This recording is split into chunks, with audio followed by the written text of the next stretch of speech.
Today on the bench we have a Matco MT2134Q 3/4 drive air impact. The customer stated that it stopped working, so he took it apart and he says he found a broken rotor. But we'll take a look at it ourselves and see if that is in fact the case, and if it is there anything else that's wrong with it. If you noticed, I'm not wearing nitrile protective gloves. Why? Because I don't mind cleaning my hands using Coyle Tool Man Cleaner. This is a coarse pumice mechanics scrubbing soap. It's a formulation I made myself, and I hand make these in my own kitchen. They're great when you really got to get at it and dig deep to remove calluses and exfoliate the tough skin on your hands, elbows, knees, and feet. It cleans better than liquid soaps do, and it's grittier than lava soap. There is a smooth version of this called Parts Cleaner, and that's a bath and body bar that's good for all over. They're $5 per bar. Buy 5 bars, get one free. Email me at sales@coiletools.com for ordering info. Back to the impact. If you have seen any of my other air tool repair videos, the approach on this one is going to be identical to the others. The first thing we do is remove the 4 body screws. This requires a T25 Torx bit. These are long screws that go all the way through the body into the hammer housing to keep the entire unit together. When we take those apart, there's a gasket that separates the 2 parts of the tool. Keep it on a horizontal surface when you separate them so all the parts remain in the tool and they don't fall out.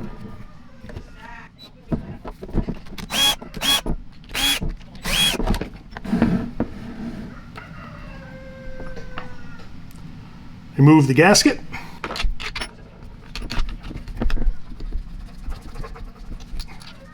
I don't know why that screw was so difficult to get out. I had to unscrew it the whole way even though there's no threads here. So something was holding it up. We'll check that out later.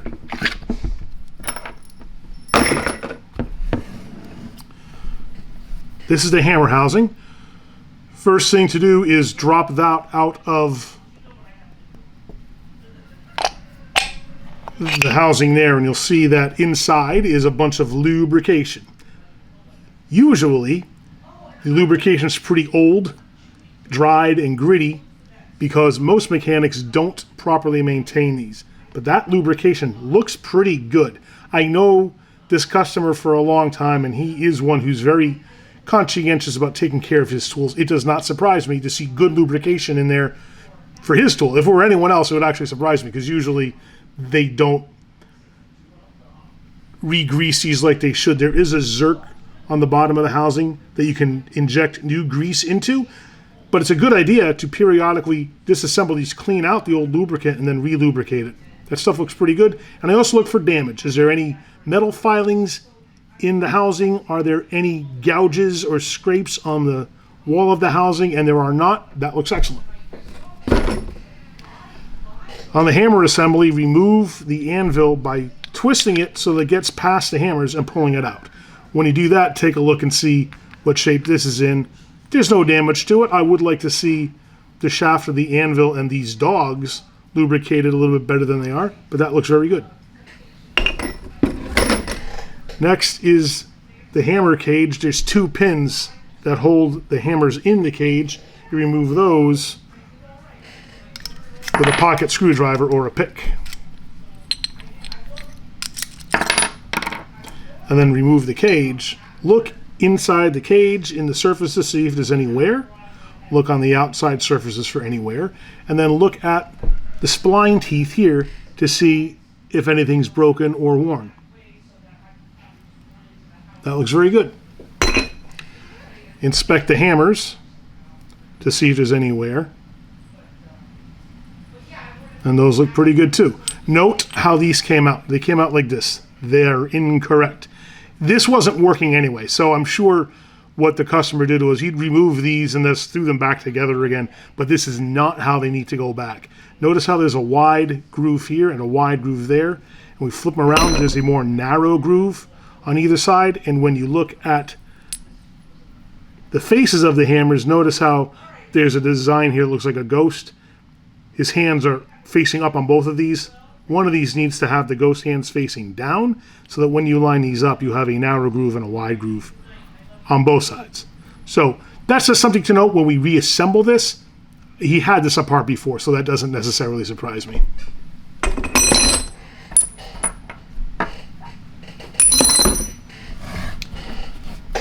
Next, we pop the rotor assembly out of the housing, and you do that by pushing down in the back here, and the whole thing should fall out. Remove the selector switch. That should just pull off. You might need a pair of pliers to get it, because there is an O-ring that holds that in. That just pulls straight out. And look at the condition of this.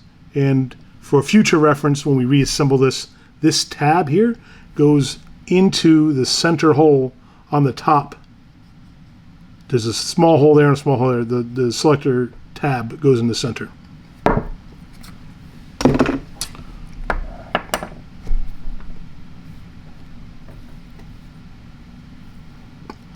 All right. Normally, at least on the 1/2-inch models of this gun, this is the rear of the rotor assembly. There's a bearing here. This is the spindle of the rotor. Normally, there's a groove around the circumference of this, and it's held in place by an external snap ring. I do not see a snap ring. I'm trying to see if there's a groove. Is the snap ring missing? Or is this a different design than the 1/2-inch? I do feel a groove around there, and there's no snap ring. I'm going to double check the schematic to see if this requires a snap ring. If it does, make a note, because we got to order that. This is the cap here that should just pull off, unless there's some screws holding this in. There is not on the 1/2-inch version of this. We'll see if there's anything holding it on the 3/4 inch. Sometimes you have to use a little persuasion with a hammer to tap the circumference of this to knock it off. There is a lot of lubrication in here. It's great to see. Normally you don't, but it gives me something that I have to work past in order to get at what we need to get at. And you can see here, this is the spline drive of the rotor, and it has broken off. This should be extended up here about 1/2 inch or so, but it's not. You can see it's all broken. So his diagnosis was correct. Now we just have to see about additional problems like that missing snap ring.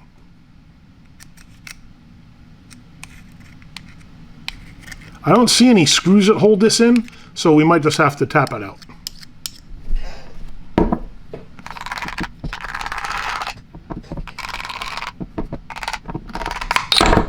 Yeah, it drops right out. Now we get a better look at the rotor. This should just pull right off the plate. And it does not, which means we've got to tap it from here to get it to pop out. These are the rotor blades. They're going to fall out on their own. That's normal. And just note the way these go in. There's a square notch here that goes toward the front of the rotor like that. And if you put them in backwards, you're not really going to notice. So just make a note which way the notch is oriented.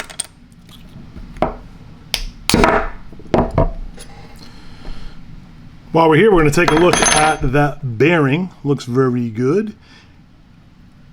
They usually use a shielded bearing in here, but this is not. It's an open bearing, which is good because that means we can repack that. And I do like to see if I can remove it. There is a gap, usually, right in there. You can barely see it there. If that's wide enough, I can fit a 90-degree pick in there and pull this bearing out.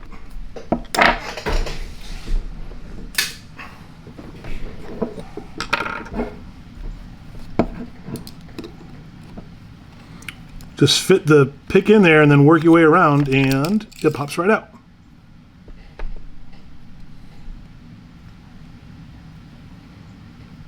Cap looks pretty good. There is also a plate right here.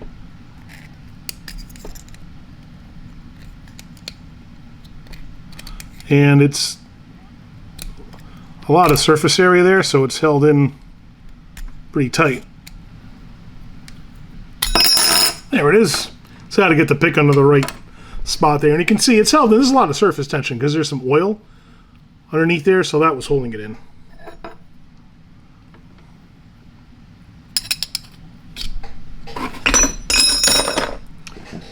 Here's the rotor with the broken spline drive. The rotor is in excellent shape. There's no damage or buildup of old lubricant on the faces. It's kind of a shame it broke because it's been maintained so well. But that's what we got to replace, this whole thing. And it's not cheap, but I already gave the customer an idea of what it would cost if this was the only thing wrong. So far, we're just missing the snap ring, and the whole rotor's got to be replaced.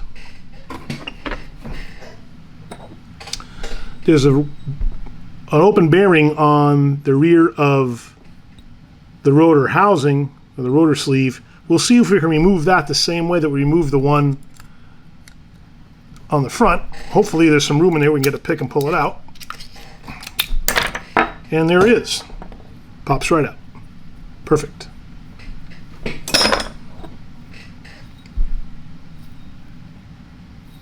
Inspect the inside of the sleeve here to see if there's any damage on the inside surfaces, because the inside face here is what that rotor spins against. And there's contact here along the bottom of it. The rotor should not contact it on the sides and the top, but here there is. That looks very good. Next, we remove the air inlet assembly, which is a tube with a valve assembly that goes up through the handle and ends at the valve here, which directs the airflow. It's held in with a retainer spring that has a rectangular tab here and one on the other side here. Ingersoll makes a tool just for depressing those two tabs simultaneously and removing it, but I do just fine using a pocket screwdriver. When I push down on that ear, I'm then going to work it toward the bottom of the handle, and it's going to catch on the inside lip of the handle here, and I do that to both of them. Then I'm going to pull the whole thing out. It might take a time or two to get the spring depressed and positioned properly.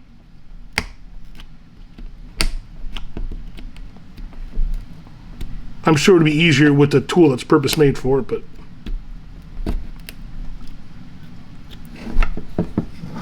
and sometimes when you get one side and you start working the other, you'll hear a snap because it falls back into its old, like that.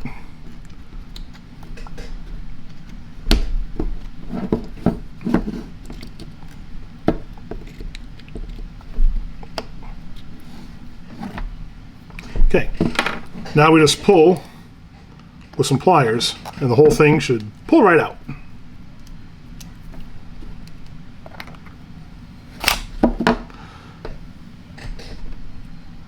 Here's the spring clip that held it in place. There's one ear on the top there and the other ear on the bottom there.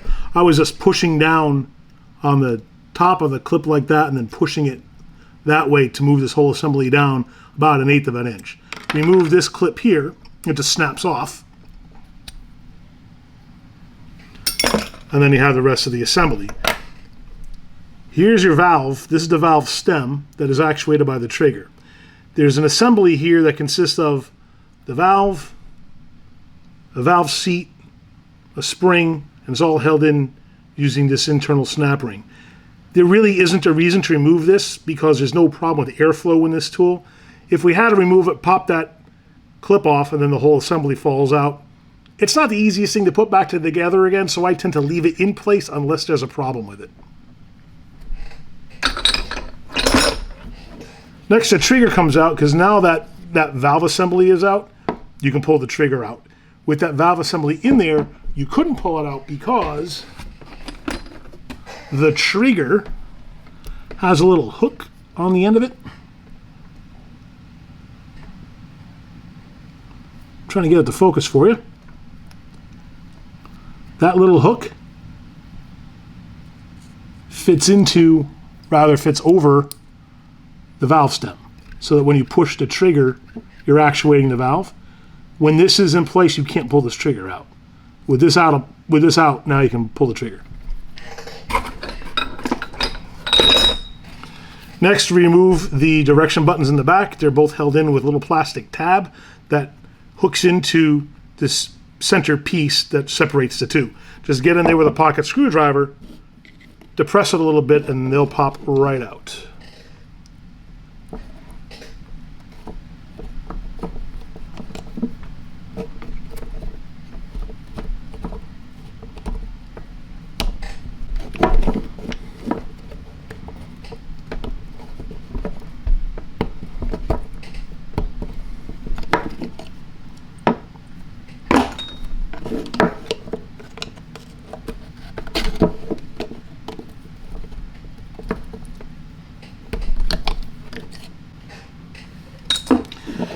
Two things are left. The valve, and that just pushes straight down and pops out the bottom of the handle. And this gasket back here, that just slides out toward the front of the unit, like that. When you have the valve out, inspect it to make sure there's no damage to anything. Sometimes these smaller plastic pieces on the bottom get chewed up, but this looks very good. And the gasket also looks like it's in excellent shape. There we go, completely disassembled. Now we're going to put everything in the parts washer, wash it thoroughly, and when we go to dry it off, that's going to allow me to closely inspect every piece individually. Let's start with the rotor housing. The first thing to go back in is the gasket here. On the piece that protrudes, there's a little channel in it, and that slides into, it's difficult to see on the video, but there's a part, where is it? Oh. There's a piece here that has two tabs on it that accept the channel. You'll see it if you do this yourself. It's hard for me to show you on the video, but this just slides right in there. It can only go in one way.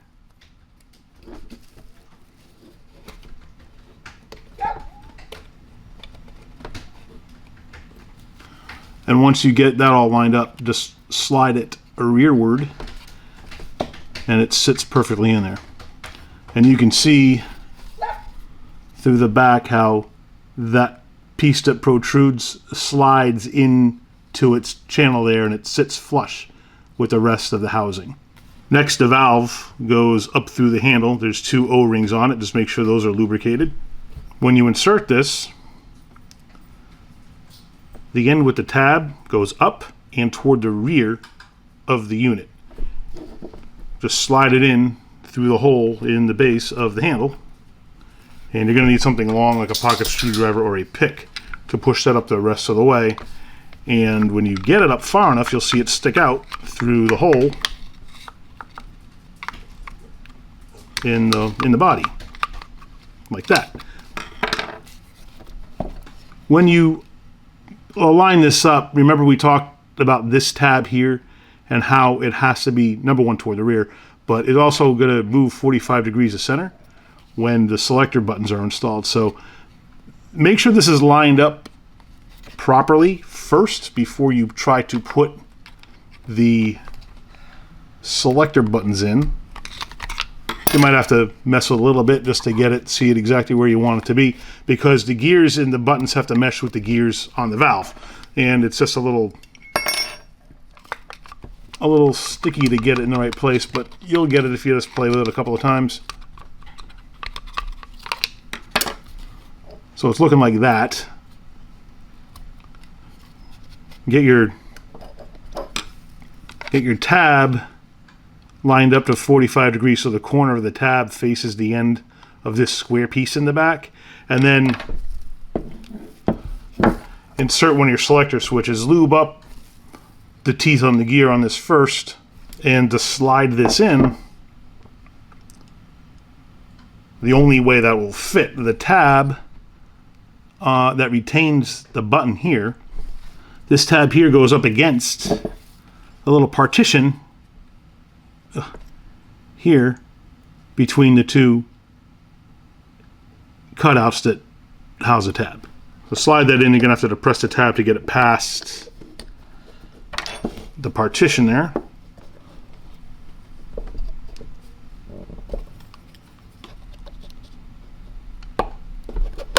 So press the tab in and push the button down, and you might have to push the other one in to get these two things to align up properly with that valve so that all the teeth mesh correctly. We'll see here if I got it right. No, I didn't. You can tell it's wrong because there's not enough movement in that valve, where the tab there is not sliding to either side of that square piece in the center. So just pop them out and try lining it up and doing it again.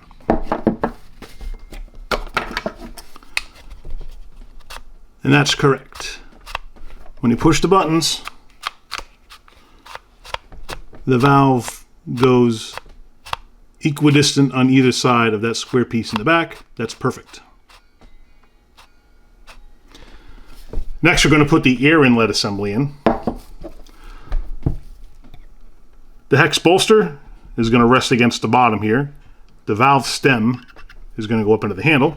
Next, the spring clip goes on the assembly here. The ears go toward the hex bolster, and this just sets in the space between these two shoulders. And it just slides on. It's a spring clip, so once you get it right, it just clips in place like that. Make sure you got it centered properly in there.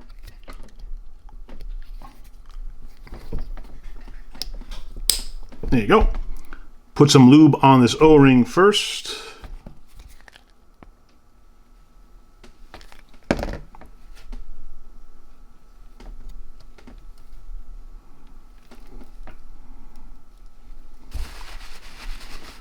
This just slides in the handle. Make sure you line up the ears on these tabs with either of the cutouts in the handle for them. It does not matter which way you go, if it's this way or 180 degrees, but you just have to make sure that your ears clear those cutouts. Once you're cleared, you just slide this in, and when you got it in correctly, it just snaps in place. Double check to make sure that the tabs on those spring clips have rested in their slots in the handle. And you can see the metal in there shining back at you, meaning that is correct. Drop that everywhere and then grab the trigger. This hook on the trigger is going to hook around the valve stem. Put a little bit of grease on this O-ring here.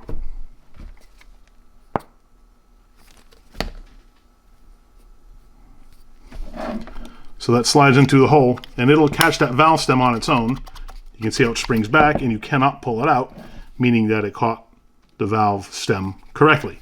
Put this aside for a second, and we're going to do the rotor assembly. This is everything that comprises the rotor assembly. I noticed when I was cleaning the bearings, I think I remarked earlier that these are normally shielded bearings, and if you look on one side, the shield is intact. It's gone on this side. It's also gone on both sides of this larger bearing for the front of the rotor. I suspect somebody removed the shields when they previously serviced this. Not a big deal because we can just repack these. I don't know that having a shield on these anyway is necessary for this application. It's not like it's in a dusty environment, and these have to be lubricated anyway. So we'll take the opportunity to repack these with some grease.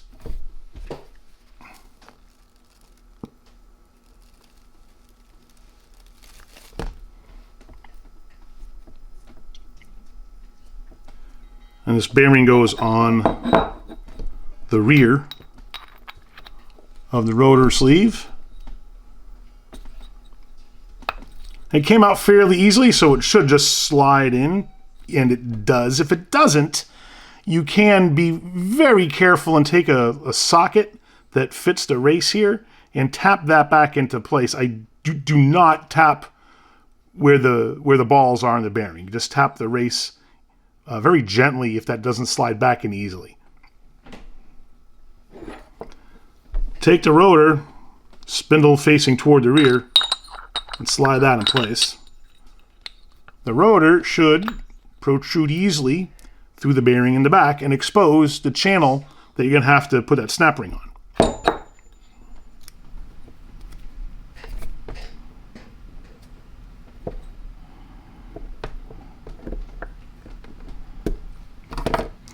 When you put a snap ring in place, make sure that it seats properly in the groove so that it doesn't pop off later on, because if it does, you got to go back in there and fix it, and that's a pain in the neck. So, an ounce of prevention now is worth a pound of cure later.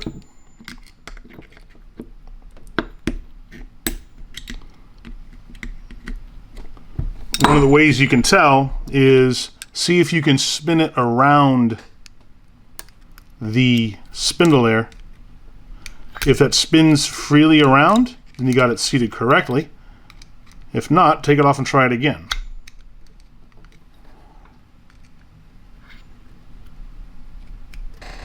But I don't know if you can see that, but it slides around there.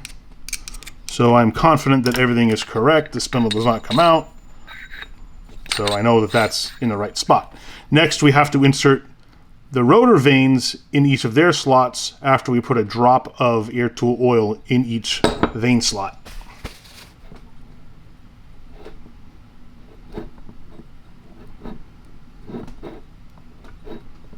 And to slide these in, the schematic on these shows that this square cutout in the vane goes toward the rear of the housing. I don't know if it matters, but it's on the diagram that way, so that's the way I'll do it. So I've always done it, and it's never been a problem, so I'm assuming it's correct.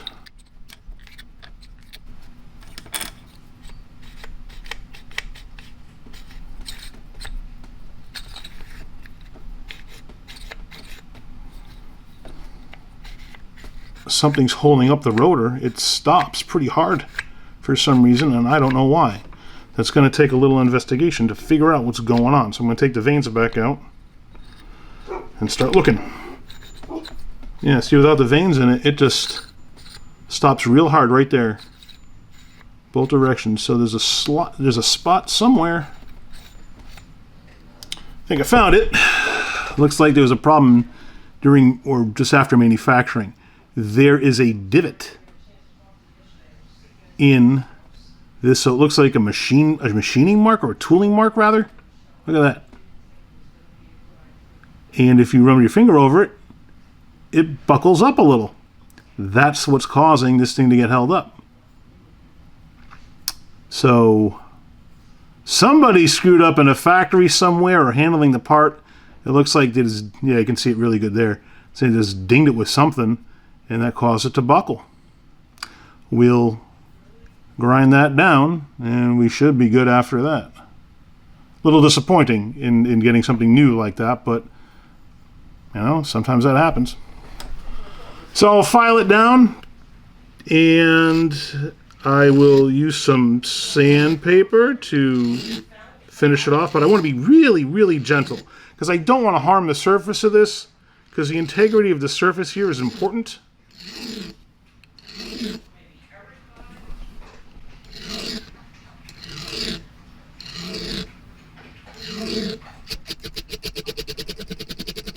Now, I could tell my supplier, you know, take this one back and send me a new one, but I think that being able to get this back in working condition isn't going to take very much work at all, just a few minutes of time. And having never seen this before, I'm guessing it's a fluky thing. So we'll just make it right here and move on. And we'll test this and see if it's moving smoothly.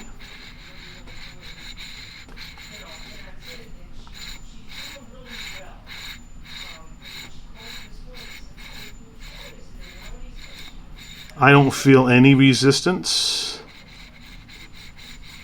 We'll call this good. All right. Do what we did before. All right, and make sure all the vanes set properly. When you spin this, you should see them pop out of the top. And that's what you want. You can see it like right up here. Spin it fast enough, these slide out. And that's exactly the way this is going to operate when there's air going through here. Perfect, that's what you want. Now, next, we put the end plate on, and there's a wear plate that goes inside of this end plate, and that pops on the front of this thing. This can only go in here one way, because you see there's some tabs here, and they fit in the tabs of the end plate here and here. So it can only go in one way, and that's this way. These holes here have to correspond to these slots here. So it goes on like that. And be careful, because the plate's got these grooves in it that have to line up with these grooves that accept the body screws later on. So the alignment of this is important. They have to line up like that. This groove goes all the way through to that groove there. And make sure all your grooves are lined up to be sure that this is aligned properly. If not, you just pop it off and do it again. But just There you go, and that snaps into place. Make sure your rotor still turns. And it turns perfect. Last thing is to put the speed selector switch back on the rear of the rotor. There's an O-ring here, so lube that up.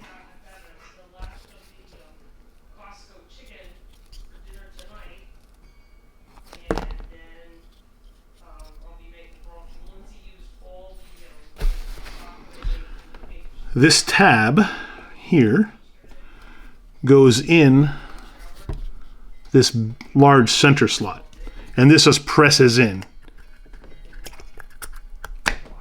like that, and then it turns freely.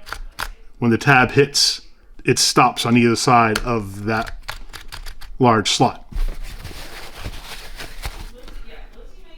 This assembly is complete. It now goes into its housing here. There's a right side up and an upside down. This large square cutout slides over this square piece in back. So make sure that gets lined up properly and just slide that in place. You might have to wiggle it around a couple of times to get everything lined up. But there it goes. And you know it's correct when the selector switch here is flush with the body. This does not protrude out the back. And also note how these holes line up with the grooves in the plate, because those have to those have to line up properly for the body screws. And the last thing that we do is put the rotor bearing back into place. I believe this also was a shielded bearing at one point, but someone took the shields off of it, so we'll repack this and then put it right over the top of the spline drive. Now that's all packed back full of grease, so slide that over the spindle here and press that all the way down into place.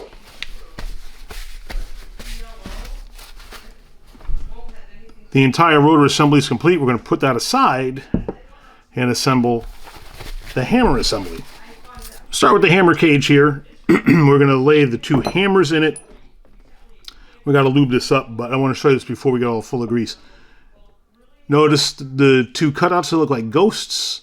They have their hands facing up. Also, the narrow grooves here on one end and the wider grooves on the other. Flip one of these around so that the ghost hands are facing down and you have a narrow groove on the same side as a wide groove, and that'll be the same on the other. And then simply stack one on top of the other so that your grooves line up like such.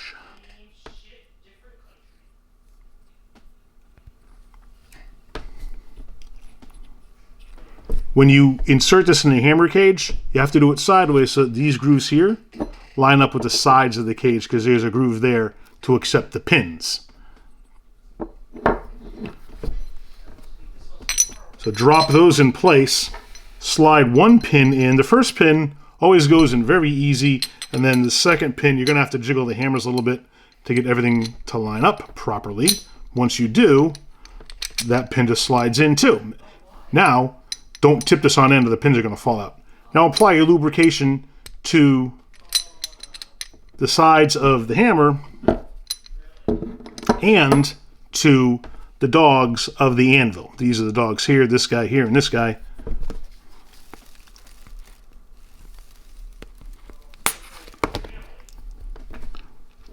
Insert the anvil into the large hole in the hammer cage, and you're going to have to jiggle this to fit the dogs around the hammers, and when the anvil sets flush, you know you're correct there, and then lubricate the outside of your hammers.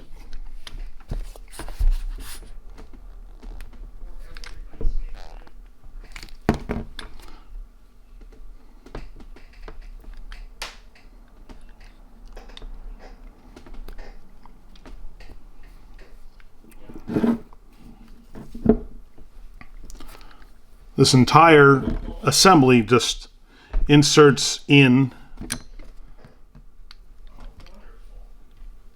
to the hammer case here. Just drop that in and the anvil will stick out the hole in the front. That's now complete.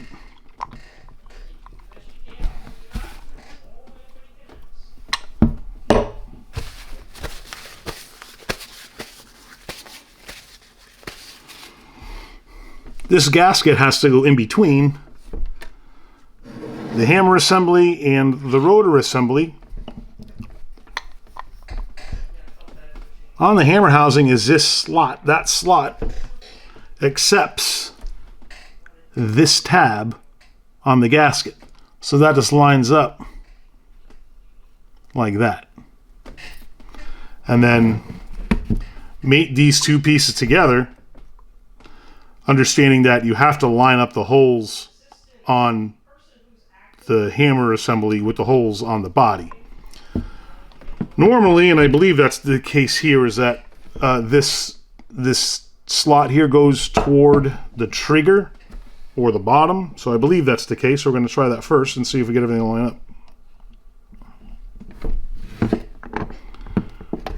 Just mesh the splines of the rotor with the splines on the hammer cage and make sure that both pieces come together nicely with no gaps. Now insert your body screws. If you've got something misaligned, now is the time to figure that out. So what I do is I just put one body screw in first.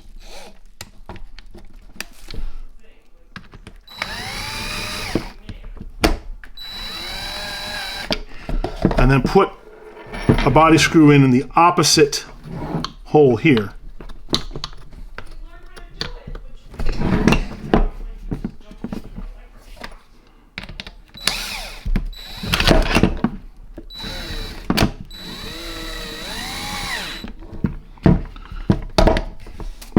It's possible for you to have this misaligned and still have 3 out of the 4 screws line up properly. So make sure that they all go in properly first before you commit to doing all of them. Alright, I'm happy that these are all lined up properly and I can get those screws in. So now I'm going to use a little Loctite on the threads of each. When you're assembling things that have a gasket involved, don't tighten anything right away, and we're going to tighten these in a sequence, and we're going to do it progressively because we don't want to pinch or bind that gasket.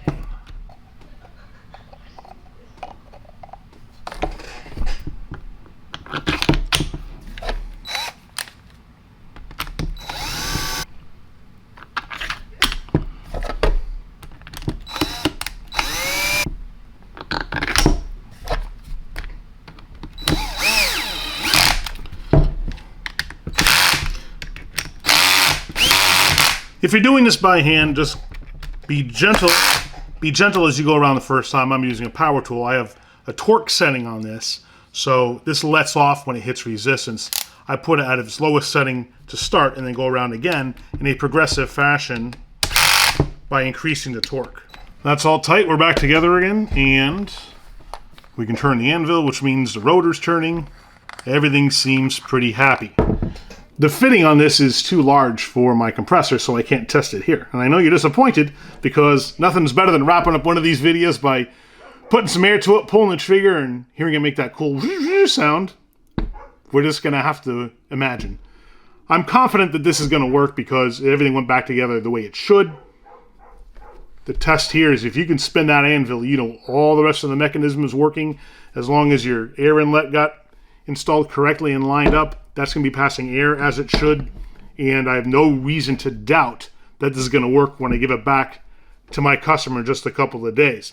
Keep watching the channel. I've got some other air tool repairs I'm going to do, including a 1/2-inch Ingersoll 2235 TMX that I've got sitting right there. That's next up to get completed. I've also got a flyer drop video that's going to take us through the end of the year, and of course our regular Tools in the Hall segments, including some really cool After Dark episodes that I know you're going to enjoy. So do me a favor and click down here now to subscribe so you don't miss any of it. Thank you so much for watching, and remember, use a tool. Don't be one.